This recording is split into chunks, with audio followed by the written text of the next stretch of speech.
கணக்கம்பட்டி அழுக்குமூட்டை சத்குரு சாமிகளின் நினைவாக கொல்லிமலையில் அவருக்கு கோயில் எழுப்பி அவரது பக்தர்கள் சாமி தரிசனம் செய்து வருகின்றனர்.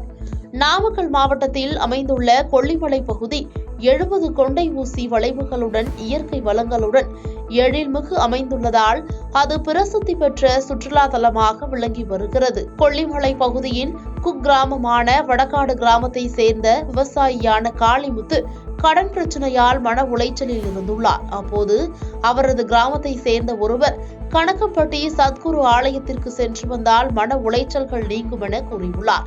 இதனையடுத்து தொடர்ந்து 2 ஆண்டுகளாக அவர் கணக்கம்பட்டி ஆலயத்திற்கு சென்று வந்த நிலையில் அவரது பிரச்சனைகள் சிறிது சிறிதாக சரியாகியுள்ளன. இந்நிலையில் குடும்ப விழா காரணமாக அவர் கணக்கம்பட்டிக்கு செல்ல முடியாமல் இருந்த நிலையில் அருகில் பாப்பிராப்பட்டியில் உள்ள சத்குரு கோயிலுக்கு சென்றுள்ளார்.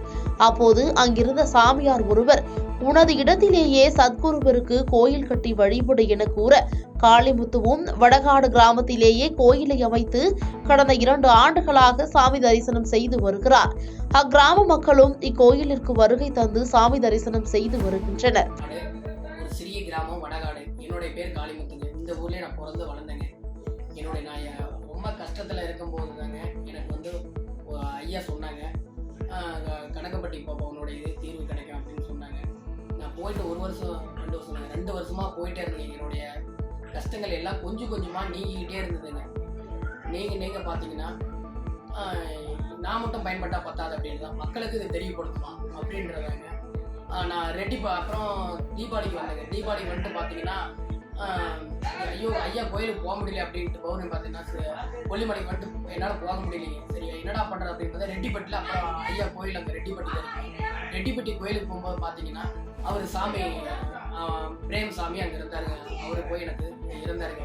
அவர் போனோடனே எனக்கு ஒரு தம்பி நீ 1 வாரம் வியாழக்கிழமை வருவோம் மாலை வாங்கிட்டு வா அப்படின்னு சொன்னாரு. அந்த மாலை வாங்கிட்டு 2வது வாரத்திலே பார்த்தீங்கன்னா ஏன் நீங்கள் கோயில் கட்டி மேலே இது பண்ணி மக்களுக்கெல்லாம் இது பண்ணக்கூடாதா அப்படின்னு அவர் சொன்னார். அவர் 94 இருந்து வழிபட்டுக்கிட்டு அவர் 94 ஐயா கூட இறந்தவருங்க. அவர் வந்து நம்ம இடத்துல அவருக்கு இந்த இடத்துல வந்து அவர் தாங்க ரெகுலராக பூஜை போட்டுக்கிட்டு அவர் பிரேமசாமி இருக்காரு. நீங்க எத்தனை வருஷமா வழிபாட்டு இருக்கீங்க? நான் வந்து இப்ப 2 வருஷமா வழிபட்டு இருக்கேன். இந்த கொல்லிமலை தொடங்கலான்னு உங்களுக்கு எப்படி தோணுச்சு? எப்படின்னா நான் மட்டும் பயன்பட்டா, நான் எவ்வளவு கஷ்டத்துல இருக்கும்போது அவர் தான் காப்பாத்தாரு. ஏன் எல்லாருமே நம்ம மக்கள் எவ்வளவோ கஷ்டத்துல இருக்காங்க. ஏன் அவர் வழிபட்டு ஏன்னா கணக்கம்பட்டிக்கு போக முடியாது இல்லைங்களா? சரி நம்ம இடத்துல இது பண்ணி எல்லாருமே நல்லா இருக்கட்டும், அங்க போனாதான் சாமி இல்லை, இந்த இடத்துல அவர் எல்லா இடத்துலயுமே தூசுல திரும்பி எல்லா இடத்துலயுமே இருக்காரு. அதனால தாங்க நமக்கு ஒரு உத்தரவு கொடுத்தாரு, நீ ஏன்டா போய் மேலே போய் எல்லாத்துக்கும் நல்லது பண்றா அப்படின்னு வேடா அப்படின்னு ஆலயம் கட்டுறா அப்படின்னு உத்தரவு கொடுத்தாரு சாமி. பாதகம் செய்பவரை கண்டால் நாம் பயங்கொள்ளலாகாது பாப்பா, மோதி மிதித்து விடு பாப்பா, அவர் முகத்தில் உமிழ்ந்து விடு பாப்பா.